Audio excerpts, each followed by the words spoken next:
Peningkatan alokasi dana yang bersumber dari APBN yang disalurkan di desa dalam grafik jumlah terus mengalami peningkatan. Tujuannya adalah dalam mendukung pembangunan desa untuk lebih sejahtera. Dengan demikian, angka kemiskinan bisa ditekan.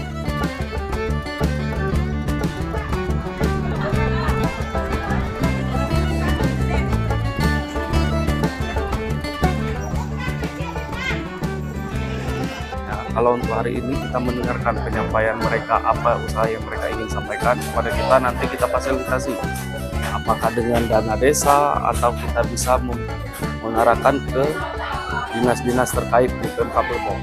Salah satunya adalah Desa Sukokayo. Inovasi desa terus dipacu dalam mencari jalan dan langkah tepat mewujudkan impian warga dalam berwirausaha dengan kendala yang dihadapi saat ini. Ide dalam bagaimana meningkatkan ekonomi dengan seabrek ide usaha, upaya desa mulai tampak. Tercatat kurang lebih puluhan ibu-ibu tampak berkumpul di balai desanya guna bermusyawarah dalam mencoba mengidentifikasi dari mana memulai langkah atau strategi upaya membangun kemandirian menuju kesejahteraan masyarakat desa seperti yang dicita-citakan. Udah lama bikin bandrek, Pak. Cuman di sini saya belum kesentuh dari pemerintah. Pengen saya itu ada yang nyentuh untuk usaha saya biar bisa banyak, biar bisa jadi usaha yang luas intinya gitu.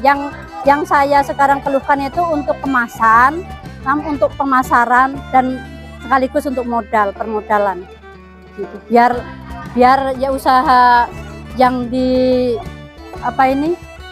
Sukokayo ini agak maju gitu. Untuk karyawan saya sementara masih dengan mantu.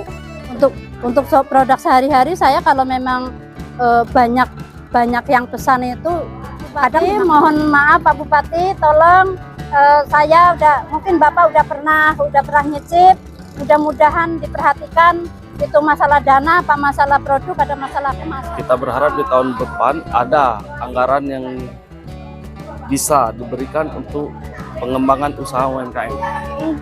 Kami juga bisa mendorong mereka untuk berbuat untuk Kabupaten Lebong. Mereka mensupport dan mendukung masyarakat, mendukung penuh terhadap pemerintah kita Kabupaten Lebong agar terbentuknya UMKM yang berkualitas. Dari lokasi, Sarif Hidayat, Lebong TV melaporkan.